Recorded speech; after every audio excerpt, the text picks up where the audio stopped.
What's up, y'all? Hi, I'm Tori. I'm Sayuli.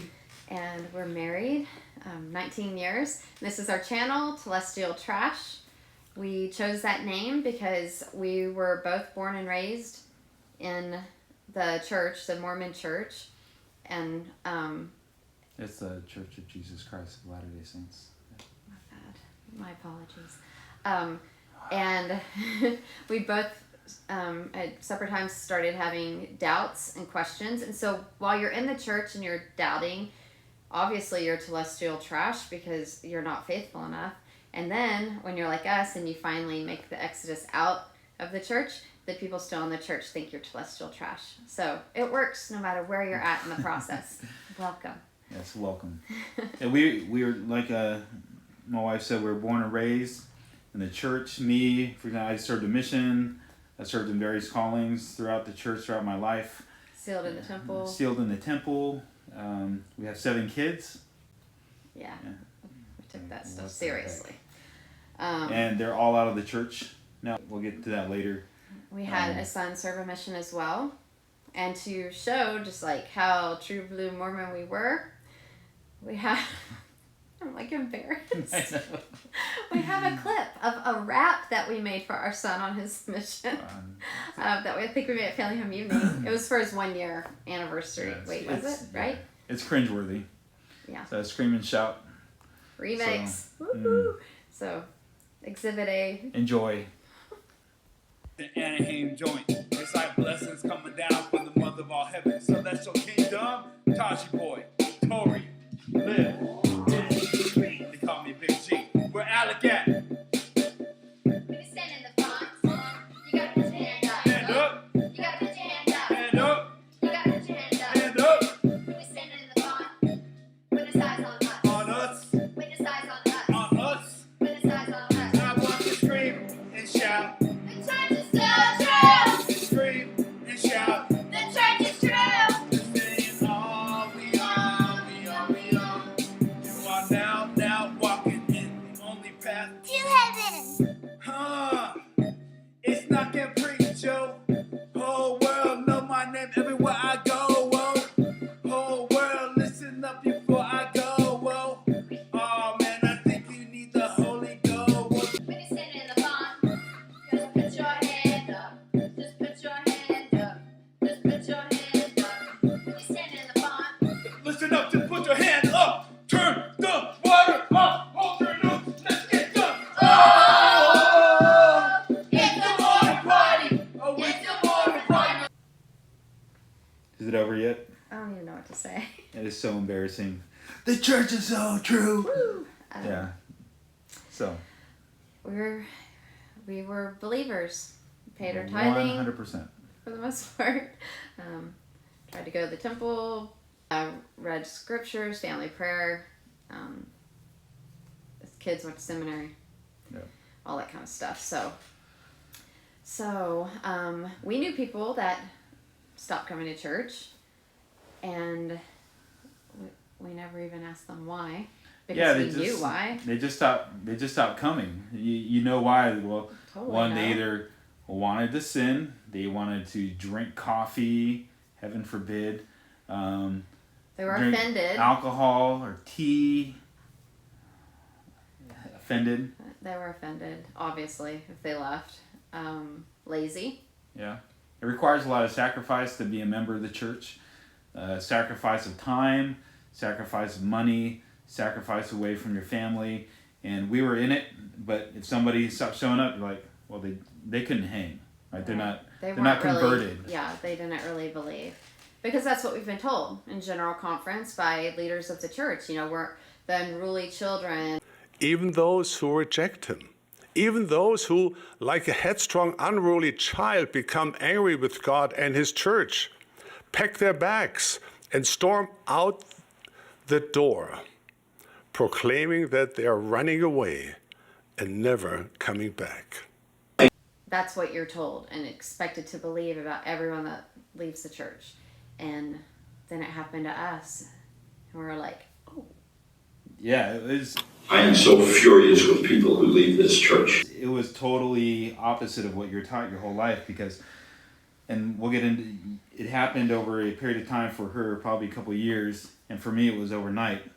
But we didn't leave for any of those reasons. The reasons we left was purely doctrinal. There's a lot of little things that happened in between, but we weren't offended. You know, we didn't drink. We never did engage in activity that would violate the word of wisdom. And we always tried our best to be good Mormons. And for 46 years, in 29, how old are you? 29. 29.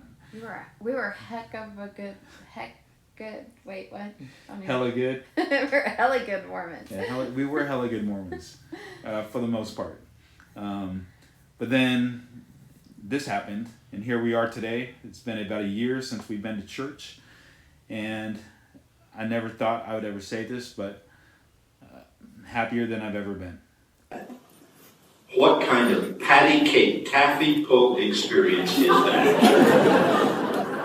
As if none of this ever mattered, as if nothing in our contemporary life mattered, as if this is all just supposed to be just exactly the way I want it, and answer every one of my questions, and pursue this, and occupy that. Everything you hear is when you leave the church, there's no true happiness outside the gospel. And I can honestly say, I've never felt this free or this, like, all my feelings of my lack of self-worth and those feelings went away, because all of a sudden I realized, oh, I am enough. Everything holding me back was stuff related to church. So, yeah, it was a lot of years coming. I had a very heavy shelf for a long time. You'll hear that a lot, the shelf with all your doubts and questions and things that don't make sense, but you're led to believe that it's because you're not faithful enough. You'll learn more, or it will be answered, after we die. There's a whole lot of that. And I had a very heavy shelf, and it finally got to the point where it was time to either figure out if I had a true testimony or not. That took a year of me studying the scriptures faithfully, writing in my journal, praying, and I felt nothing. I felt so alone. And then add in policies or revelations by the church, flip-flop on LGBTQ policies, just all these things. I finally decided I needed to research a little bit, and I came across, on accident, because you don't find it right when you open the website, but I came across the Gospel Topic Essays on the church website, the church's official website, and I fell into a rabbit hole.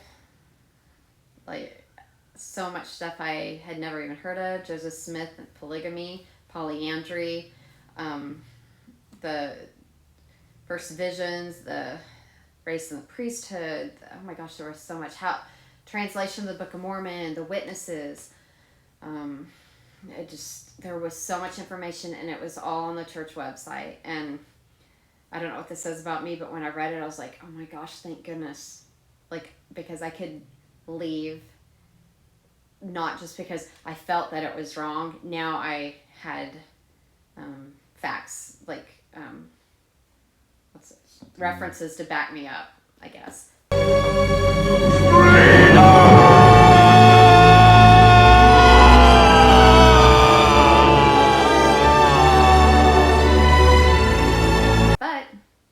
I also knew how much I hurt, so I didn't want him to hurt.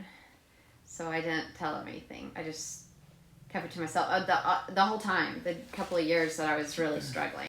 And I could tell that she was struggling with some things. Just, I didn't really put too much weight into it, because when she's really introverted anyways and didn't really...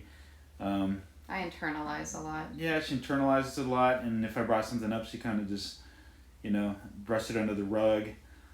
But there's a time where she was listening to Mindy Gledhill, and there's a song that she listened to about Mindy Gledhill's journey and her faith crisis and transition and everything. The whole album, really. Yeah. Rabbit hole. And we had a personal connection to Mindy Gledhill. I played a musical fireside with her when we lived in Utah. So that there's that. We knew she left the church. So when Tori was reading or listening to all these songs she had and reading the lyrics, she started crying.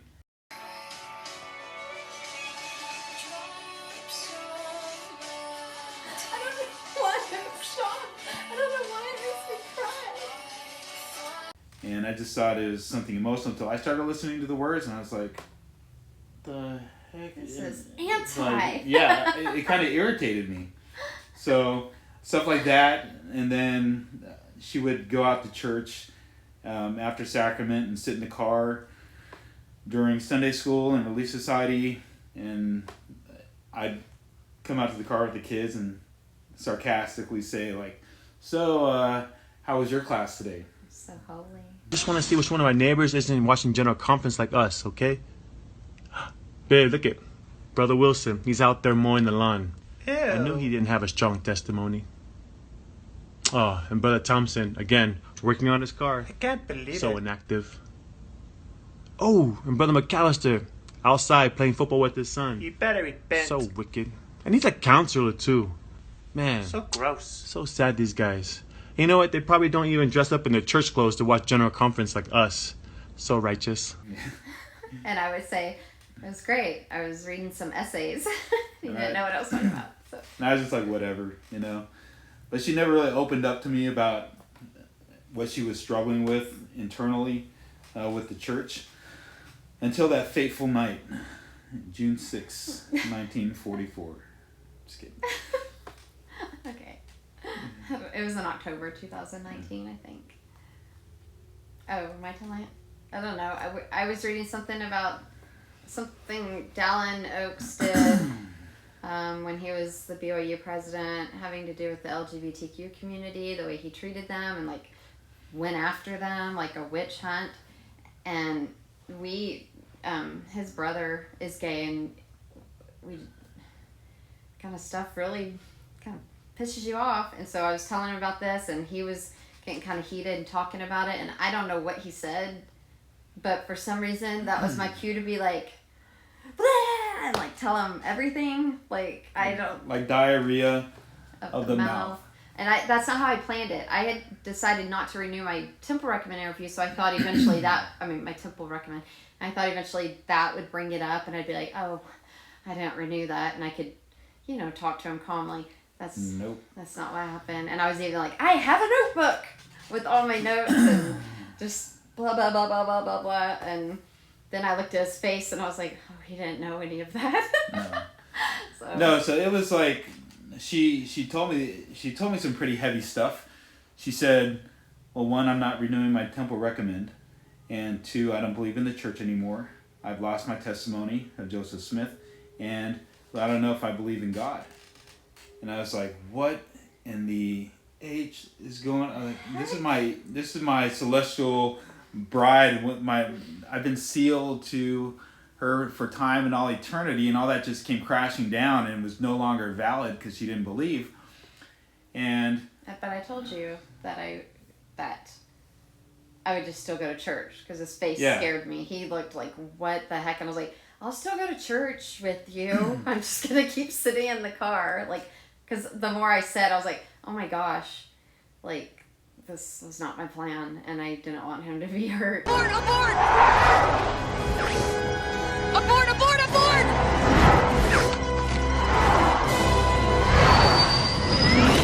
And it was too late. yeah, it hurt. I'll be honest, it just kind of fell in my lap, and I felt like I almost felt like crying, but I was upset and a little angry. At first, I didn't lash out at her, but just internally, I felt kind of some flash anger, and I was upset and asked her if she had been looking at these websites, because back in 2008, she shared an experience with me where the pass along card, remember? I picked up a pass-along card, the little Jesus pictures outside the bishop's office. I still, to this day, don't know why I picked it up, because everyone knows I'm not going to go pass it along to anybody. I'm not going to go talk to someone and be like, and here's a pass-along card. But someone had written on the back of it in pen, MormonThink.com. Little did I know that MormonThink.com was anti-Mormon literature. but not really. Now I just know that means it wasn't put out by the church. Everything on there was true.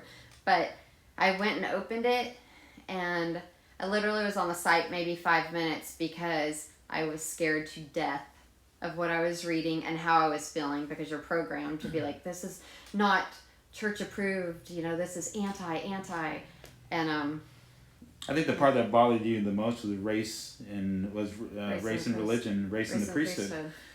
And so she told me that she saw this on the back of this pass-along card that is an anti-Mormon site, and she can't stop thinking about the things that she read about race and the priesthood. And I said, well, go talk to our stake president. I mean, our stake president is black, and he's one of our good friends. His kids pretty much grew up at our house during high school, played football and basketball with our kids. Mm-hmm. So, go. He asked if I wanted to go talk to him. And first of all, I was like, no, because that's not what I do. But two, it made me think like, well, I'm stupid. And, like, if our black stake president has overcome these feelings and he believes the church is true, then I'm stupid. It must be all okay. And I literally, that is the first time I just had to completely ignore and block what I was thinking and feeling. And so I'm sure that's what you thought I was looking at when I was telling him, fast forward 10 years or whatever. Exactly. So I thought she was looking back at these sites and anti-Mormon sites, and it really kind of got me a little bit heated. So I grabbed my phone and I said, where are you getting your information?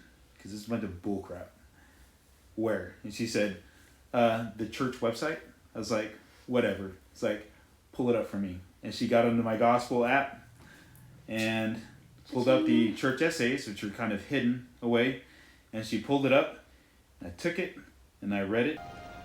You take the blue pill, the story ends. You wake up in your bed and believe whatever you want to believe. You take the red pill, you stay in Wonderland, and I show you how deep the rabbit hole goes. All I'm offering is the truth, nothing more. The first one I read was on the first vision. Second one I read was on polygamy. First visions. Polygamy, and then race and the priesthood. And I read it because, one, I wanted to understand where she was coming from.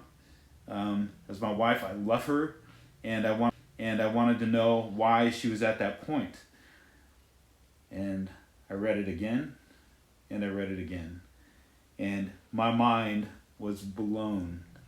One, that it was coming from the church. This was an official church document on the church website. And none of these things had ever, and we grew up in the church through primary, singing the cult songs in primary, and going to seminary. I went to seminary for 4 years. Perfect attendance. Early morning seminary in Los Angeles. 4 years. Went on a mission, did all these things, and none of these things were ever taught to us. And if you never taught them to anybody on your mission. No, never. Never heard of it. Because we weren't, if something was brought up like that, it was hushed right away. There's an explanation for it. So when I read all these things about Joseph Smith and the seer stone, putting his face in a hat, 10 different accounts of the first vision, the recording of the first vision not happening until 1832, which is 12 years after the first alleged vision he had. Then polygamy. It pissed me off when I read how they tried to make it sound like it was okay that Joseph Smith married a 14-year-old. When she was almost 15. They said married a girl who was several months shy of her 15th birthday. Trying to be an apologetic, trying to rationalize and justify a pedophile's behavior. It's like, for me, especially my profession, I don't play like that, first of all. And so it really spun me into a different place. And can I point out that we're supposed to be in awe that Heavenly Father and Jesus came to speak to just a boy of 14.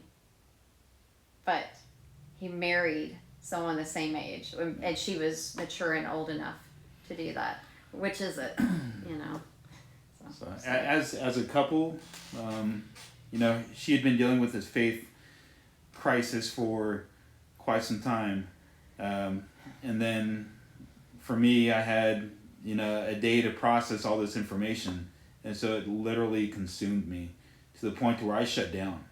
I kept on reading. I went to Joseph Smith's papers, I went to church website. I was reading all this church literature, trying to understand it, talking to people, and it got to a point to where my poor wife thought that we were on a rocky slide, that our relationship was... It was scary because that was not anything I ever thought. I knew he would be hurt, but I never thought it would actually affect our relationship because we've been through so much crap anyways, and we have a super strong relationship. So I knew that learning that kind of stuff would hurt him, but the way he was acting, he wasn't mean. He just wasn't like talking to me hardly at all. So then I was like, what have I done?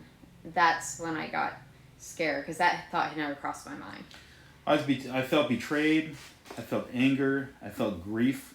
All these emotions that just consumed me for like a month. And it had nothing to do with her. It had to do with the fact that for 46 years, I believed 100% in the Church of Jesus Christ of Latter-day Saints. I had a testimony.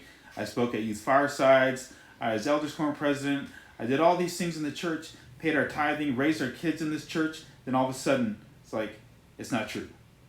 And for me to process that, backed up by facts that are on the church website, was super heavy. Until one day I got home and she was crying, asking if we were okay. And I had to reassure her that yes, we were okay.